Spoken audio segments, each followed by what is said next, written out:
इस वीडियो में हम बात करेंगे कैनिज़ारो रिएक्शन के बारे में। देखो, कैनिज़ारो रिएक्शन उन एल्डिहाइड्स के अंदर होती है जिन एल्डिहाइड्स के अंदर अल्फा हाइड्रोजन प्रेजेंट नहीं होता। तो ये चीज आपको याद रखनी है, which aldehydes do not have alpha hydrogen, that they will undergo self oxidation and reduction on heating with concentrated alkali. और दूसरा इंपॉर्टेंट पॉइंट कि इसमें कंसंट्रेटेड एल्कली यूज होती है, यानी कि कंसंट्रेटेड KOH या कंसंट्रेटेड NaOH। चीज आपको याद रखनी है, डाइल्यूट नहीं होगा। डाइल्यूट हमेशा एल्डोल के केस में यूज होता है और कंसंट्रेटेड कैनिज़ारो के केस में।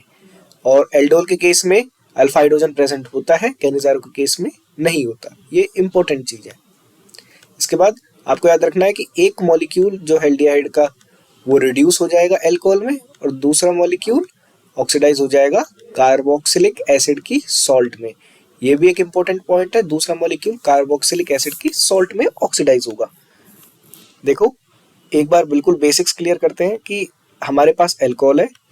अल्कोहल को अगर आप ऑक्सीडाइज करते हैं तो एल्डिहाइड बनता है, और एल्डिहाइड को ऑक्सीडाइज करते हैं तो कार्बोक्सिलिक एसिड बनता है। अभी हमारे पास एल्डिहाइड, हम स्टेज पे हैं, तो यानी कि एक मॉलिक्यूल रिड्यूस हो रहा है तो अल्कोहल की तरफ जा रहा है, और दूसरा मॉलिक्यूल ऑक्सीडाइज हो रहा है तो कार्बोक्सिलिक एसिड की तरफ जा रहा है। ये एग्जांपल है कि अगर आपके पास फॉर्मल्डिहाइड है, उसको आप कंसंट्रेटेड KOH के साथ रिएक्ट कराते हैं तो एक मॉलिक्यूल ऑक्सीडाइज होगा, और ऑक्सीडाइज होके क्या करेगा, पोटेशियम फॉर्मेट बनाएगा, यानी कि कार्बोक्सिलिक एसिड सॉल्ट बनाएगा, और दूसरा मॉलिक्यूल रिड्यूस होके एक अल्कोहल बनाएगा, जो कि है यहाँ पे मिथेनॉल। यही सेम रिएक्शन जो है एराइल के केस में भी होती है, जैसे बेंजल्डिहाइड। अब बेंजल्डिहाइड के अंदर भी अल्फा हाइड्रोजन नहीं है प्रेजेंट, क्योंकि देखो ये कार्बन है, ये कार्बन है जो कि फंक्शनल ग्रुप का कार्बन है, तो इसको हम अल्फा कंसिडर नहीं करेंगे। अल्फा कंसिडर करेंगे इस कार्बन को, तो ये अल्फा कार्बन है। अब अल्फा कार्बन देखोगे तो अल्फा कार्बन के ऑलरेडी 4 बॉन्ड्स है, यहाँ पे कोई हाइड्रोजन नहीं है, तो ये जाएगा कैनिज़ारो रिएक्शन के अंदर in presence of concentrated NaOH।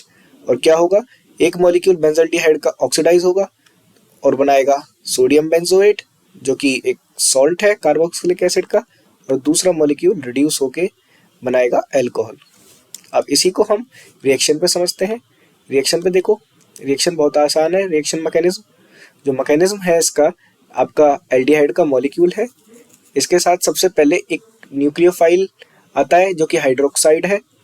Hydroxide nucleophilic attack करता है, और क्या करता है, न्यूक्लियोफिलिक अटैक करने के बाद यहाँ से पाई बॉन्ड को ब्रेक कर देता है। ऑक्सीजन का पाई बॉन्ड ब्रेक होता है तो ऑक्सीजन के ऊपर नेगेटिव चार्ज आ जाएगा, कुछ इस तरीके से ये मॉलिक्यूल बनता है।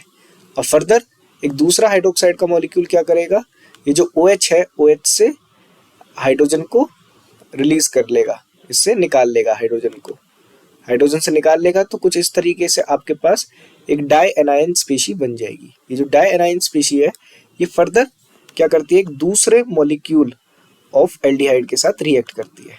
और वो कैसे करती है रिएक्ट, वो देखो, ऑक्सीजन के पास नेगेटिव चार्ज है, तो नेगेटिव चार्ज ज़्यादा देर तक नहीं रह सकता, तो ऑक्सीजन क्या करता है, अपना बॉन्ड बनाता है कार्बन के साथ, डबल बॉन्ड। अब क्योंकि ऑक्सीजन कार्बन के साथ डबल बॉन्ड बना रहा है, तो यहाँ पे कार्बन के पास 5 बॉन्ड बन जाएंगे, तो इसीलिए क्या करता है, कार्बन इस हाइड्राइड को यहाँ से शिफ्ट कराता है।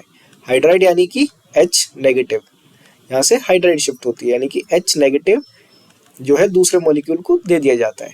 तो क्या होगा, यहाँ पे कुछ इस तरीके से कार्बोक्सिलेट एनायन बनेगा, और यहाँ पे एक हाइड्रोजन आ जाएगा दूसरे मॉलिक्यूल ऑफ एल्डिहाइड के पास।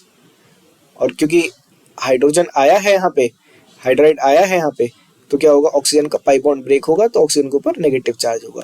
अब फर्दर ये जो कार्बोक्सिलेट आयन यहाँ पे बना है, जो हम यहाँ पे रिएक्शन में KOH यूज कर रहे हैं, तो ये पोटेशियम जो है, पोटेशियम आयन जो है, वो इसके साथ मिलके कुछ इस तरीके से एक कार्बोक्सिलिक एसिड का सॉल्ट बना लेगा।